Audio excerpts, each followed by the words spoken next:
Vamos lá, meus irmãos, vamos lá. Continuando nosso terceiro dia de aula de História Eclesiástica 1. Estamos no segundo bloco, as nossas aulas estão sendo gravadas. Há pouco eu tinha feito aqui uma cronologia, tanto dos imperadores romanos, quanto também dos pais da igreja. Agora eu vou olhar no prisma católico.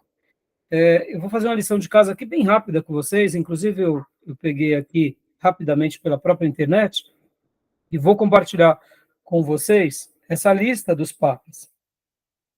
Mas eu queria que, antes de mais nada, vocês se lembrassem do que eu falei há pouco, que durante os primeiros 500 anos de história, o cristianismo, logo que passa por essa fase inicial de perseguição, de expansão, ele cresceu entre os pobres, entre os que sofriam, e ele foi ganhando as outras camadas da sociedade, chegando ali no terceiro século, e principalmente no quarto século, ele se torna algo mais forte, aí onde vem Constantino, e ali o cristianismo então passa a ter uma trégua no Império Romano, e depois com o imperador Teodósio, aí onde realmente o cristianismo passa a ser a religião oficial do Império.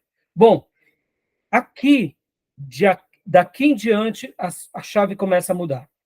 E ali vem, então, aquela certa liberdade, porque agora poderia ser lido e poderia ser pregado livremente as escrituras, poderia ser feito teologia sem ter a perseguição. É óbvio que tinham as heresias que iam surgindo, ou que já tinham surgido anteriormente, como é o caso dos arianos. No entanto, a igreja agora recebe uma nova formagem, um novo formato. É ali onde nascem os pais da igreja, ou pelo menos aquilo que a gente chama de patrística, os grandes pensadores, os grandes pastores, aqueles pastores que outrora viviam praticamente enclausurados, fugindo, se relacionando por códigos, ora um sendo martirizado aqui, outro acolá. Agora tudo mudou. A igreja passava a ter o apoio do Estado, a ter a chancelaria do imperador. O próprio imperador Constantino também chega no final da sua vida, ele é batizado, né? Mesmo que a gente já vai falar um pouco sobre isso, naquela questão dos arianos e daquela discussão, né? Porque houve ali um grande embate, mas houve uma mudança. Segundo alguns historiadores, vão falar que, inclusive, por causa dos problemas internos que o Império Romano sofria, eles tomaram essa decisão mais por causa de ser uma força política, já que não tinha como impedir, não tinha como acabar com os cristãos, eles então mudaram a sua estratégia para fortalecer, então, o seu domínio. Mas por que eu estou falando tudo isso? Porque até Teodósio, um pouco mais também depois, lembrem disso, não se esqueçam disso. Os cristãos, eles tinham 5 polos principais, aonde eles se concentravam. E quando se falava de uma autoridade, eles falavam lembrando dessas autoridades, que estavam espalhadas nas 5 principais cidades, que era Roma, Alexandria, Antioquia, Jerusalém e Constantinopla. É claro que em Éfeso também tinham grandes expoentes, em Herápolis também tinham outros expoentes, mas o foco principal estava nessas cidades. Então, guardem isso, irmãos, porque logo depois de Teodósio, e um pouco quando a gente vai virar a chave na frente, porque a gente está estudando aqui o cristianismo mais antigo, esse cristianismo emergente. Depois, quando vai ter o início da Idade Média, aqui já tem 2 polos apenas. Desses 5, se derivam em 2, que é Constantinopla e Roma. E depois passa a ter a primazia Roma, como o grande líder do Império Romano. E é aqui que eu quero mostrar esse gráfico aqui para vocês agora. Olha só que interessante. Esse gráfico não, essa lista. Ó. Olha só que interessante. Deixa eu pôr aqui para vocês. Segundo o catolicismo, Olha como eles escrevem a história do papado. Vocês têm que lembrar que na Contra-Reforma, quando eles alteram as escrituras e quando eles remontam a história, eles vão também aqui remontar essa ideia do papado. Porque, na realidade, na nossa perspectiva mais histórica, o primeiro Papa vai existir lá com Leão I. Esse é o primeiro Papa, se a gente pudesse dizer. É quando o bispo da Igreja de Roma chama a autoridade para si. E aí ele se autodenomina como o representante de todos os cristãos. Agora, olha só que interessante, irmãos, vocês têm que lembrar da influência que agora já estava tendo um bispo, ou os bispos, junto com o povo e junto com o imperador. Tá bom? Então, olha só, quando a gente vai remontar a história, e aí o catolicismo vai remontar, eles vão dizer o quê? Olha que interessante. Que Pedro é o primeiro papa, né? E aí temos, então, ele é de Betsaida, Galileu, e aí ele morre em Roma, estabelece ali nada mais, nada menos do que a sua autoridade papal. Segundo Papa, Lino, aí, ó, percebam só nesse detalhe. Olha a grande maioria aqui, irmãos. Império Romano. Anacleto, eles vão falar que foi, aqui no caso, né?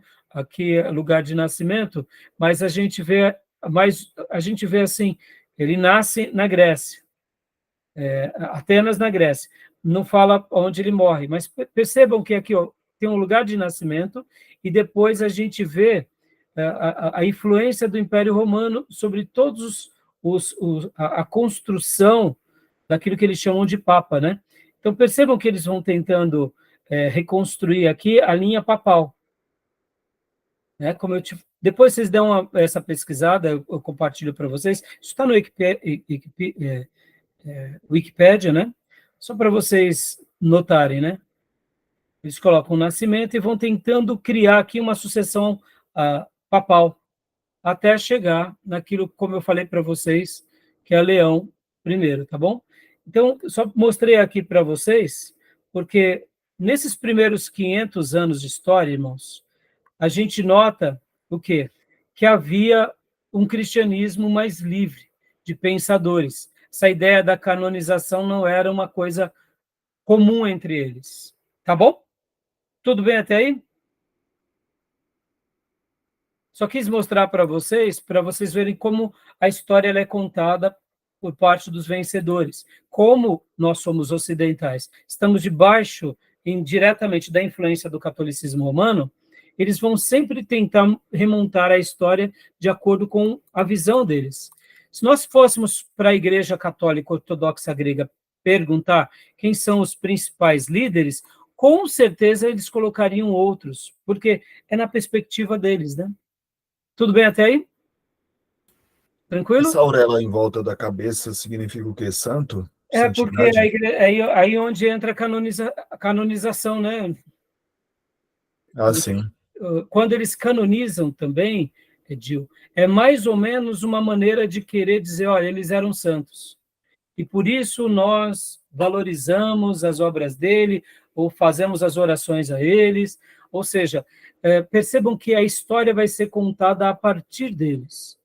É por isso que é importante a gente ler a história como de fato ela era.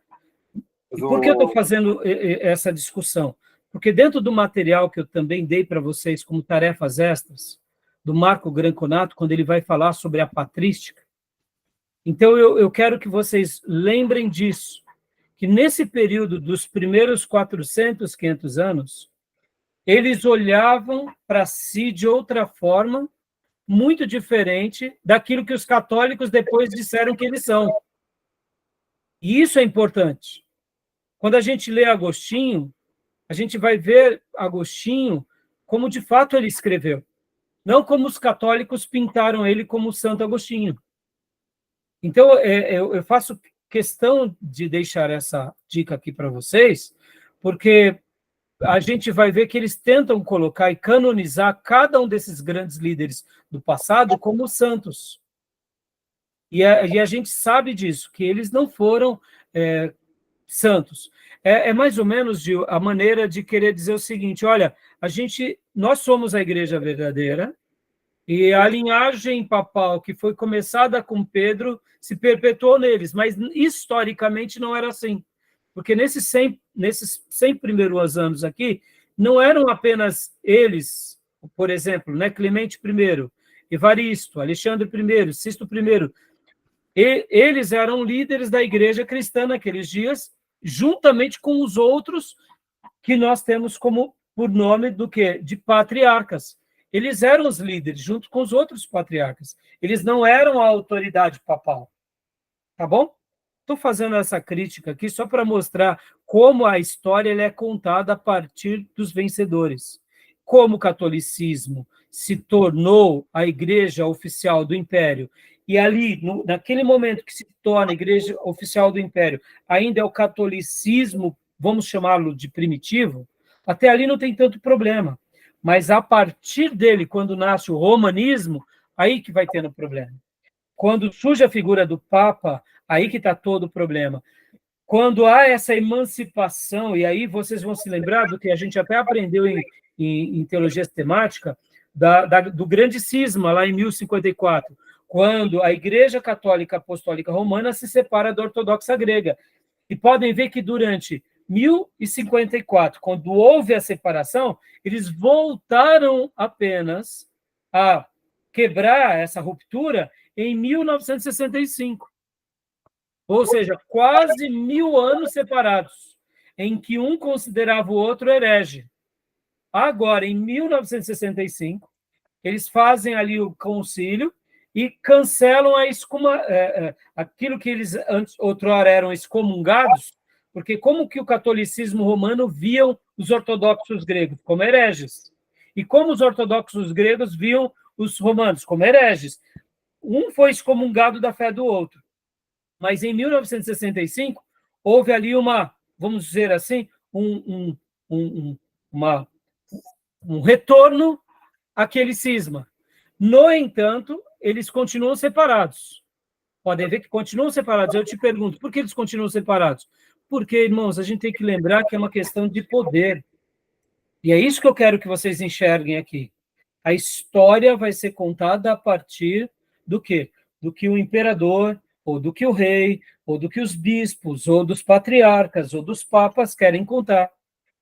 Mas questionem todos esses pressupostos. Por quê, irmãos? A gente sabe que eles continuam separados porque é uma questão de poder político e econômico. E é muito simples, tá bom? A gente vai agora entrar nos slides do professor André. Tá bom? Até aí, meus irmãos? Tudo bem? Tranquilo? É ok. Mas, Joia? na verdade, o primeiro papa deles, fora essa falácia aí, foi Gregório. Isso, Júnior, Gregório, né? No século VI. Século VI. Mas a gente vai ver que há o Leão I, Júnior, ele chama para si a autoridade dos bispos sobre as 5 regiões. Então, ali já nasce, eu diria, o quê? Uma pseudo-postura de uma voz autoritativa sobre todos os outros pastores. Aqui é onde, mais uma vez, a fé, juntamente com a política, começa a se enveredar por caminhos tortuosos. Porque ele não poderia fazer isso. Mas por que se faz isso? Porque é aquela questão do controle.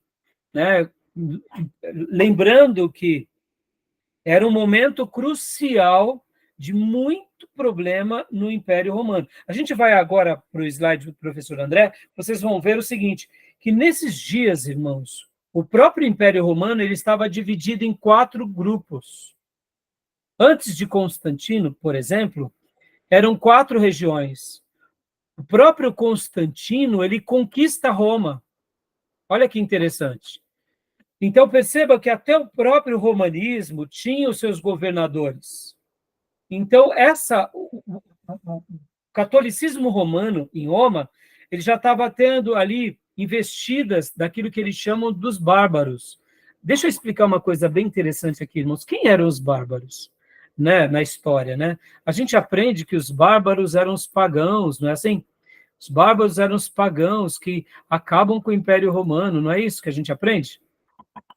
Mas quem eram os bárbaros? Os bárbaros eram qualquer outra nação que não fosse católica.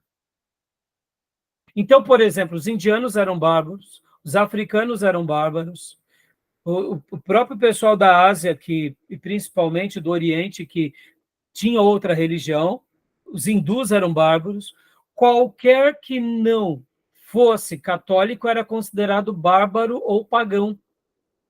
Mas eu pergunto para vocês, lembram que a gente viu isso? Vários apóstolos, uns vão, né, para a região, que nem, por exemplo, os próprios russos vão dizer que André ele vai para Kiev, e ele é possivelmente quem prega lá para a Rússia. Por isso que, segundo os russos, o apóstolo André se torna o patrono do cristianismo entre os russos. Assim como também outros apóstolos foram para a Índia. Mas percebam, os indianos não estavam necessariamente debaixo do governo romano, concorda? Os indianos poderiam ser até cristãos, mas não necessariamente estavam debaixo do imperador. Mas para o imperador, mesmo um outro cristão que não estava debaixo da autoridade do império, era um pagão. Mas espera lá, mas ele não era um cristão? Ele era um cristão, mas ele não está debaixo do império, logo ele era um pagão. Mas espera aí, o que me faz, então, comungar não é a fé? É a fé, mas não é só a fé, é a política. Porque o que se presupunha? Se você realmente é um católico, logo você comunga o cristianismo junto com o Império Romano. Se você comunga o cristianismo com outro governo, você não pertence àquele nicho. Logo, você, mesmo sendo um cristão, também era visto ou como um pagão ou como um bárbaro, porque você não fazia parte da política romana, você não fazia parte do Estado romano. Isso é muito curioso.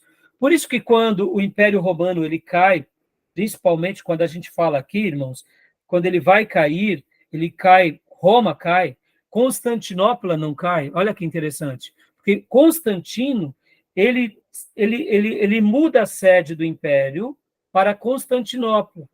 E lá em Constantinopla, ali o império que ele estabelece, ou seja, a monarquia que ele estabelece, se preserva por 1000 anos. É onde chamamos depois de Império Bizantino. Roma cai pelos bárbaros, que, por sinal, é uma invasão de outros reinos que não estavam debaixo da autoridade, no caso romana, mas poderiam ser até cristãos. E ali, percebam que essas mudanças, elas são mais jogadas políticas, não são jogadas espirituais. Por isso que todas essas mudanças, a gente tem que colocar sobre... a gente tem que questionar as intenções dos imperadores. E não pode ser aqui, irmãos, bobinhos, né? Isso vale, inclusive, para a reforma protestante, viu, irmãos? Isso vale, inclusive, para a nossa reforma, tá bom? Tudo bem até aí? Então, eu vou compartilhar agora um slide, um outro slide aqui para vocês, que é do professor André.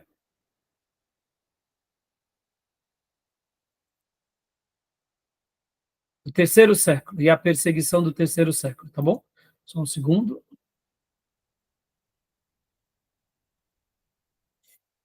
Professor André, lá do STBnet.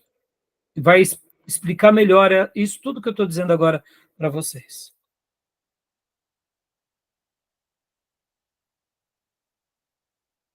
Júnior, por gentileza, leia para nós, né? O terceiro século, crise no império e perseguição. Vamos lá, eu vou mudar aqui. Por gentileza.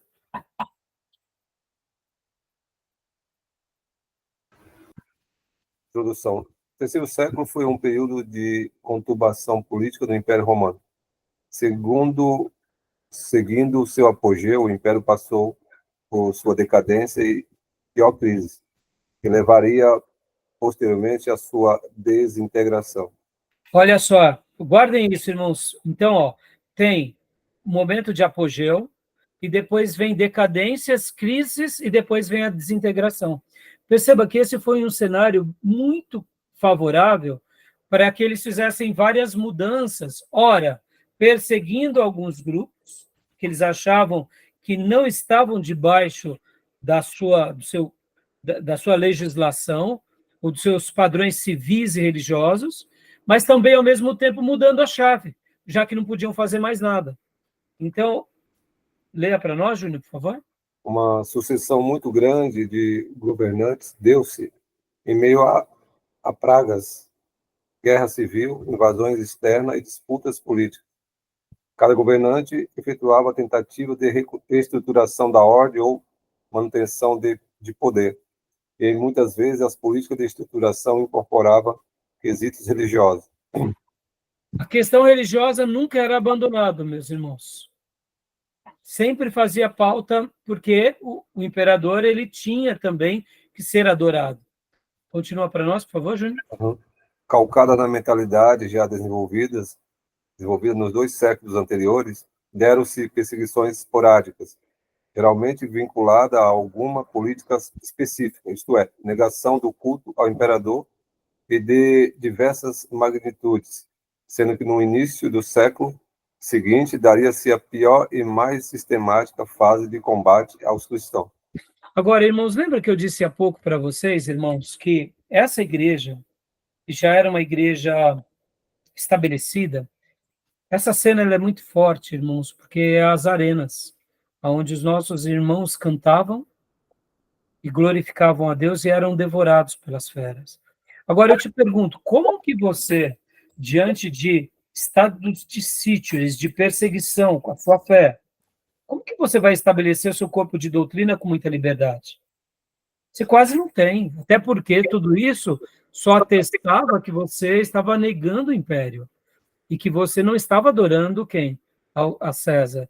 Então percebam que esse momento, ao mesmo tempo, foi um momento de muita perseguição, de muita morte, de muitos martírios, e ao mesmo tempo não tem como a gente, por exemplo, estruturar, falar aonde estão os templos, onde estão as igrejas. Irmãos, eles tinham períodos 10, 15, 20 anos de paz, era uma geração, 2 que vivia tranquila. Logo na terceira já mudava tudo. Ou seja, era muito comum um sobrevivente de uma perseguição contar as histórias para as próximas 2, 3 gerações. E depois a chave voltava na perseguição por causa dos impérios. Ou seja, é claro que nesse período, a gente também tem que lembrar que essa igreja sobreviveu nas casas, sobreviveu diante de tudo, mas nesses momentos de paz, a gente também pode dizer que era comum também eles cultuarem com liberdade, uma pseudo-liberdade sobre aquele cuidado, porque lembra que eu disse no início do bloco anterior, irmãos, nesse período a igreja ainda ela era uma religião ilegal. Então, como tudo que é ilegal, você faz sabendo até onde você pode ir. Você não nega a sua fé, mas ao mesmo tempo você tem aquele cuidado que é a sobrevivência. Né? Então, percebam, esse retrato mostra bem, né, o que os nossos irmãos passaram, e o livro do Justo Gonzalez vai mostrar que esse período chamado muito bem como era dos mártires, mostram que a nossa história foi escrita com o sangue dos mártires e com o sangue desses que foram para as arenas, que viraram tocha humana. Né? Então, como que a gente vai olhar para esse período e falar assim, onde estão os templos suntuosos? Eles só queriam sobreviver. Eles não tinham tempo para isso. Onde estão as grandes teologias? Onde estão as grandes literaturas? Oh, meus irmãos, só de você estar vivo aqui já era um milagre, é ou não é? Período terrível para eles. Então, não se esqueçam disso, né? Então, continuando aqui. Leia para nós, Júnior, por favor. Preliminares sobre os critérios de sucessão do imperador. Ponto fraco do principal romano foi o critério sucessório. O príncipe não tinha possibilidade jurídica de escolher ou apontar seu sucessor. Não havia o critério de hereditariedade. Portanto, 3 imperadores no principal, de um total de 16 até cômodos, foram filhos legítimos do imperador anterior, sendo 5 adotivos. E todo imperador com filhos procurava garantir que o mesmo herdasse o poder. Havia 3 focos de poder e tensão na sucessão imperial: o imperador, o senado e o exército. Havia 2 etapas: a escolha e a investidura oficial. Meus irmãos, a gente não pode perder de vista aquilo que a gente aprende no dia a dia, que quanto mais poder, a pessoa mais se perde com isso. E os imperadores, eles eram vaidosos. Então, a gente vê que, assim como hoje, nós temos prefeitos vaidosos, políticos vaidosos, presidentes vaidosos, as pessoas se perdem com o seu poder, e não era diferente nesse período. Imagina, você deixando ali o seu legado, ou você tendo o risco de perder a sua história, né? Então, havia essa tensão, e nós cristãos, no caso, os nossos irmãos do passado, estavam no meio dessa feira de vaidades, né? Então, continuando aqui, Júnior, leia para nós. Em 193, após o assassinato de Cômodo, deu-se forte disputa pelo poder, que culminaria com a sucessiva subida ao poder de 5 governantes. Pertinax, prefeito de Roma e assassinado pela guarda pretoriana. Didius Julianus, o prefeito sucessor, pagou ao soldado e foi por eles aclamado imperador. E os 3 desafiantes: Sétimo Severus, general, matou a Didius Julianus e ao guarda que executaram Pertinax. Albinus e Pescennius Niger. O vitorioso foi Sétimo Severus, que seria o primeiro da dinastia dos Severos. Ou seja, aqui uma boa ilustração do que eu acabo de dizer, meus irmãos. Meus irmãos, sempre houve a disputa pelo poder, e não foi diferente nesse momento. Eles faziam o que fosse preciso para se manter no poder, ou seja, até mesmo assassinar os seus compatriotas. A história só vai se repetindo. Mesmo hoje, em democracias extremamente civilizadas, nós temos atentados, como tivemos nos Estados Unidos com Kennedy, recentemente o Trump. Irmãos, como pode, numa democracia onde a educação básica é tão elevada, ter disputas pelo poder? Irmãos, a história se repete, e só não acontece mais coisas por causa da segurança. Isso vale para eles, americanos, isso vale para qualquer lugar, em qualquer período da história. Se numa democracia, que nem a democracia americana, o poder já sofre esses embates, imagina o que não passa um líder de uma autocracia, como é o Putin, como é o Xi Jinping, como é o líder da Coreia do Norte. Imagina o que eles não têm que se fazer para se perpetuar no poder, ou como é o próprio Maduro aqui na Venezuela. Porque a história se repete. E é muito importante vocês lembrarem que os líderes que governam, sejam pela monarquia, pelo império ou pela democracia, eles farão o que for preciso para terem o apoio, ora do popular, ora do exército, e eles farão o que for preciso para continuar se mantendo no poder. A gente vê isso nas nossas questões aqui na nossa república, né? A história se repete, meus irmãos. O clássico livro de J.J. Tolkien, O Senhor dos Anéis, é a busca pelo poder, é o anel que dá poder, né? Atinge a todos. Somente aqueles seres mais evoluídos que não se corrompem totalmente, né? Segundo a literatura do nosso irmão. Bom, leia para nós agora, pastor Johnny, por gentileza. Pois não. Sétimos Severus, primeira perseguição do 2º para o 3º século. Ex-general encorajou o sincretismo em busca da harmonia e paz internas. Os judeus e cristãos, crentes das 2 religiões contendedoras que se negavam a se inserir no sincretismo, foram considerados fora da lei. Ou seja, perceba, até nisso, né? Já que eles tentam apaziguar, mas já que não consegue, quem está fora é fora da lei, porque eles eram uma autoridade, como a gente já sabe, né? Continua para nós, por favor. Pastor? A perseguição não foi dirigida oficial e declaradamente contra cristãos. Entretanto, quando esses negaram a prestar culto ao imperador, a prestar sacrifício aos deuses romanos e negar a Cristo, a pena era execução. Em algumas regiões, procônsules, autoridades locais efetuaram uma perseguição específica contra cristãos e judeus. Em particular no Egito, Tebaída, África proconsular, que é de 197 e 198. E Alexandria, houveram perseguições mais fortes, perseguições na Gália, em particular Lyon, são consideradas geralmente legendárias e não dignas de crédito. Apesar da perseguição, o governo de Séptimos Severus foi relativamente moderado e benéfico, isso aí, um dos últimos entre os imperadores romanos.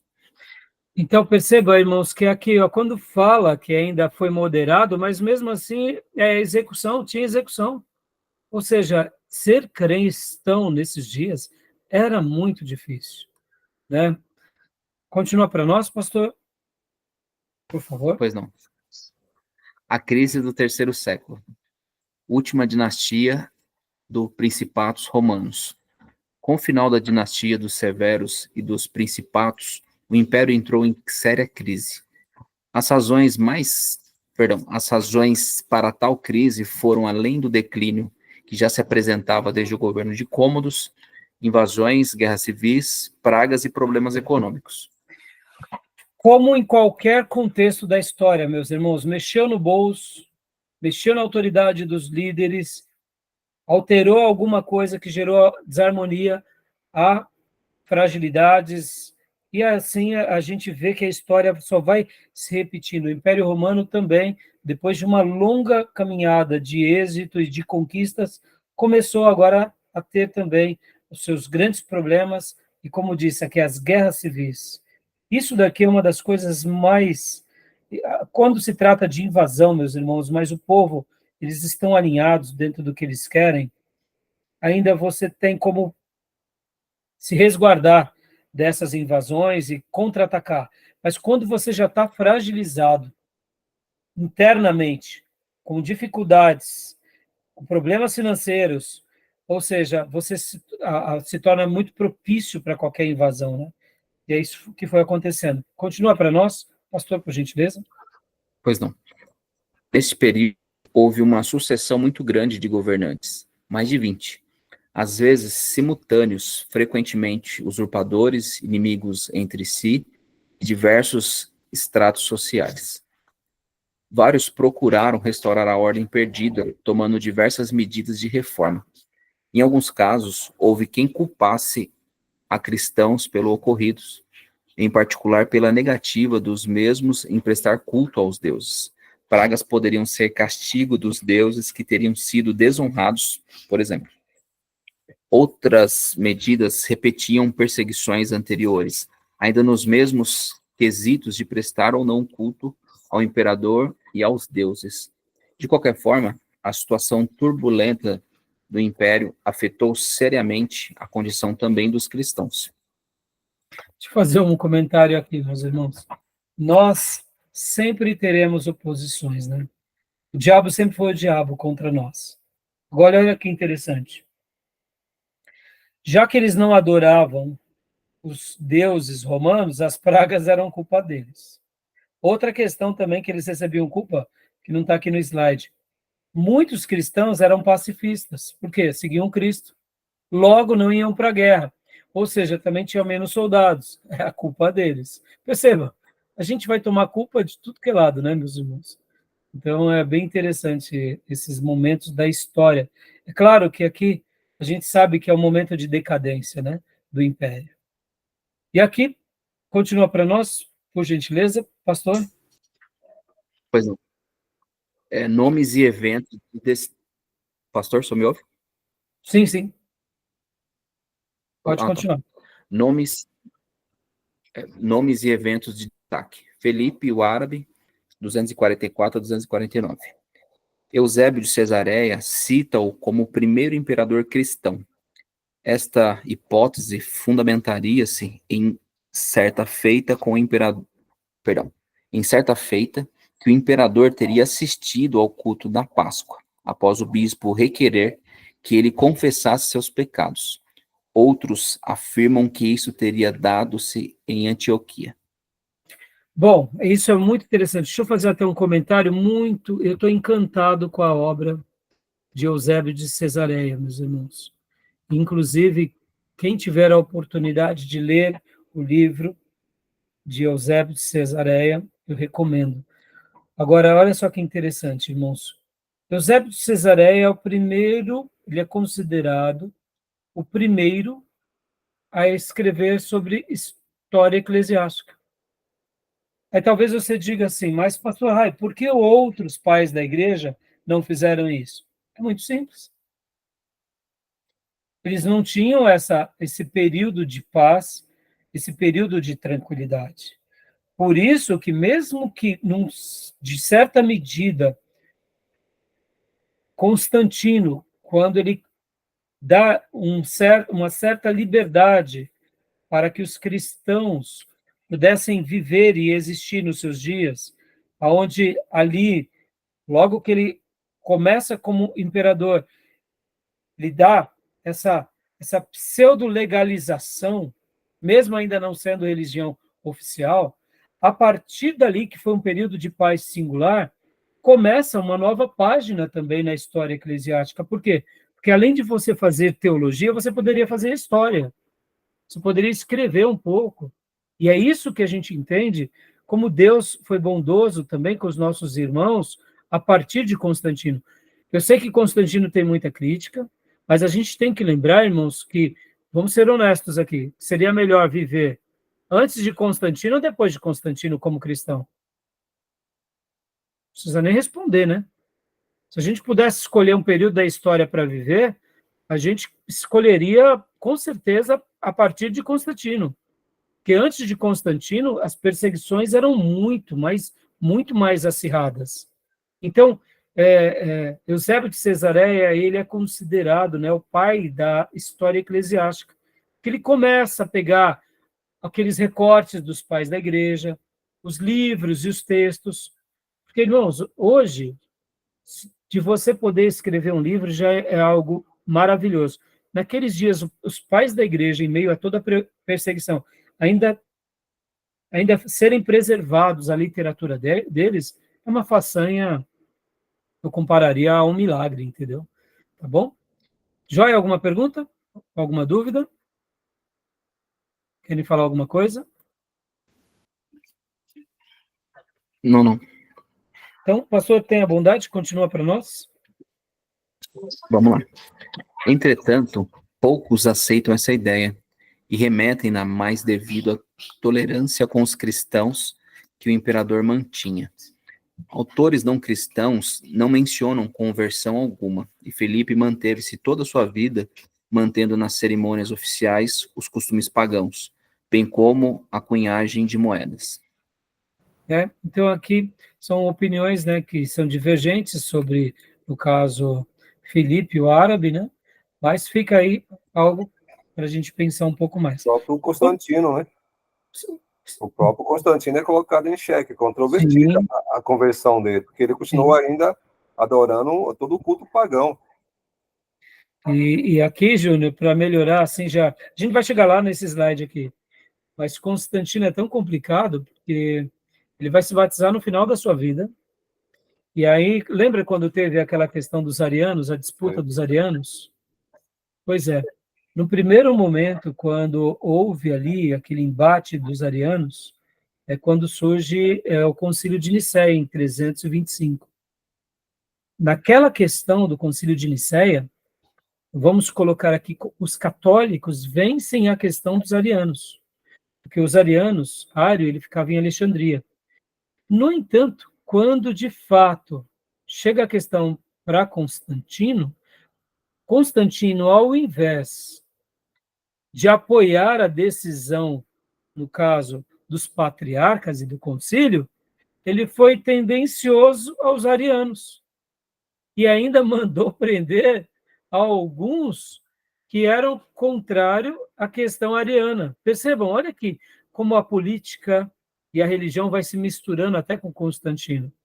Constantino vai morrer um pouco antes da sua morte, ele vai ser batizado, e ele é batizado por um líder, no caso um padre, né, um pastor, que é ariano.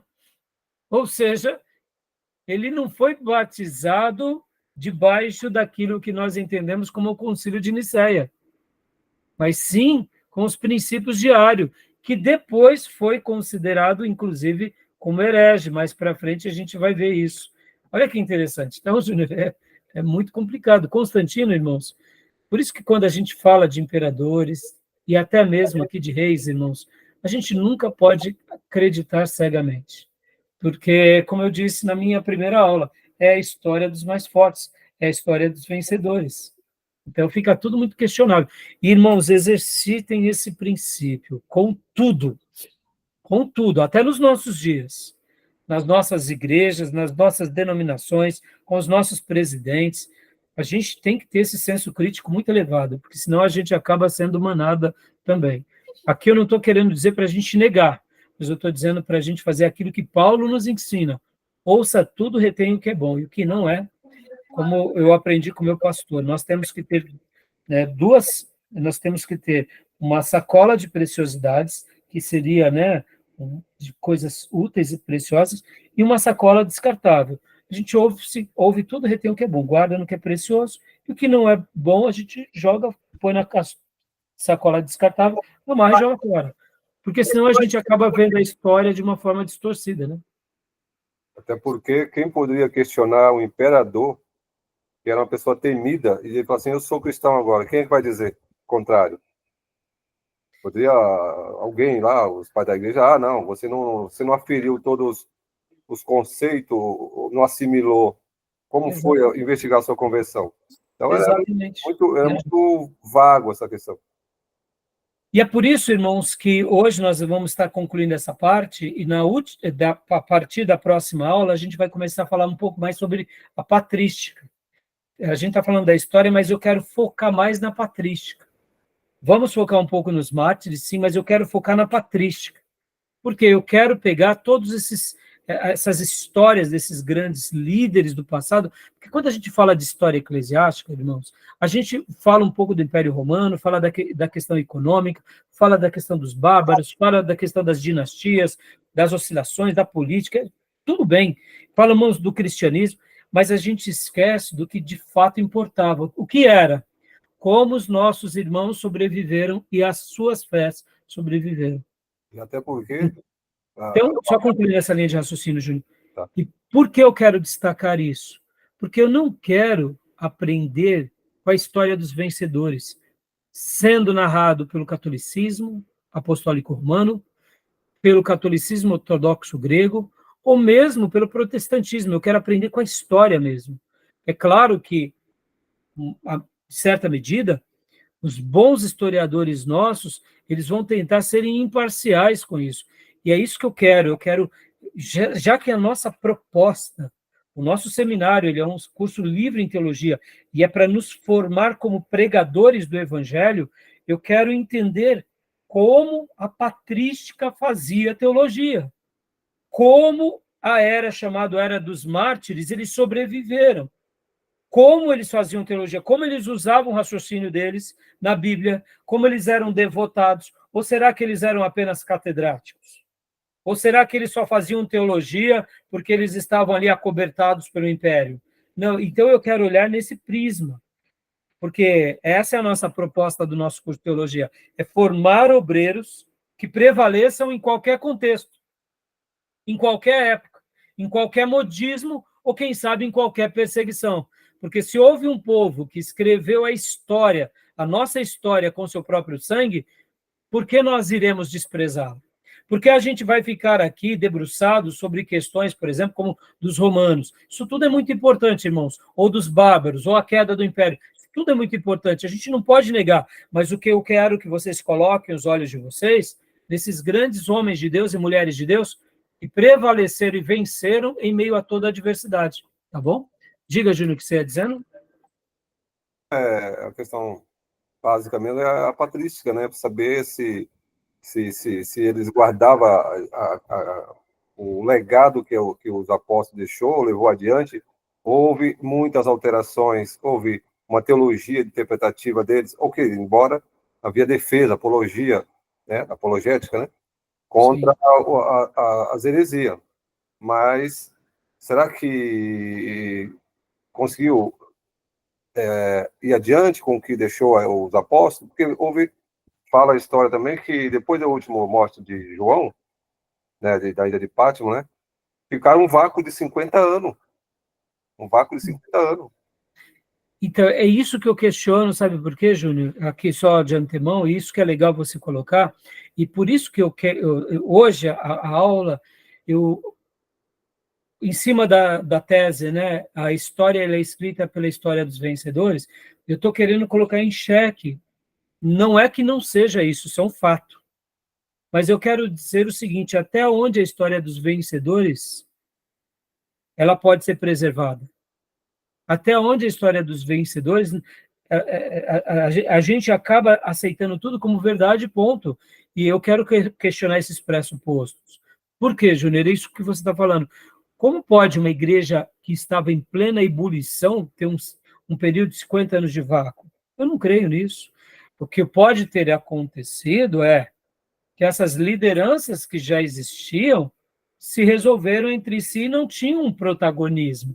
Mas percebam que quando fala, alguns historiadores colocam assim, muitas vezes houve um vácuo, dando uma ideia de um sofisma, dizendo, olha o perigo que eles tiveram, porque eles não tinham um líder que dissesse por todos. Eu te digo, Júnior, o cristão, somente com a Bíblia, ele existe. É óbvio que a liderança é importante, o dom pastoral é importante, mas percebam que muitas vezes a maneira em que é reconstruída, ora é verdade, pode até ter existido um vácuo, mas o que eu quero colocar aqui, eu não quero acreditar que essa igreja que estava explodindo, alcançando lugares, os escritos, as cartas, a evangelização, que estava no seu melhor momento, que foi logo depois, a próxima geração, que é a geração, né, que nasce aqui, os pais da igreja, né, pode ver que a geração, a igreja primitiva, ainda está ali inserida dos apóstolos, depois vem os pais da igreja, e depois vem a patrística, são fases distintas. Mas os pais da igreja, será que eles simplesmente não se preocupavam? Eu quero acreditar que não. Até porque a história vai mostrar que esse cristianismo expandiu e chegou em lugares dos mais variados, entendeu? Então, percebe, isso tudo é muito legal.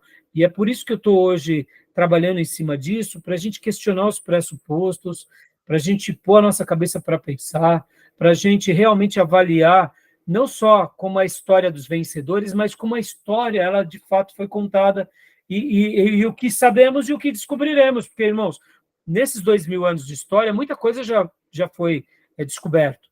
E pode ser que algumas outras coisas sejam descobertas? Pode, mas eu acredito que poucas coisas, porque, afinal de contas, são 2000 anos de história, né? Então, tá bom? Tudo bem até aí? O pastor, Hum. naquele áudio que eu compartilhei com os irmãos no grupo, eu achei bem interessante a fala do irmão, que ele destaca, né, esses eleitos e esses grandes homens de Deus que Deus escolheu para levar avante o evangelho, né, e a fé em Cristo Jesus.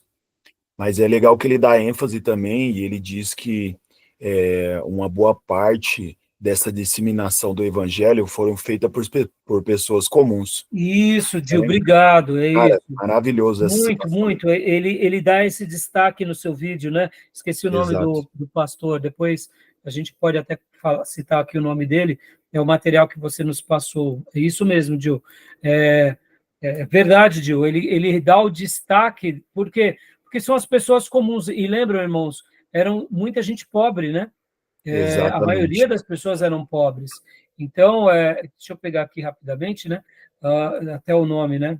Só para dar a fonte. Eram pessoas comuns, exatamente. Então, eu não creio. Pode ter tido uma vacância do poder, sim.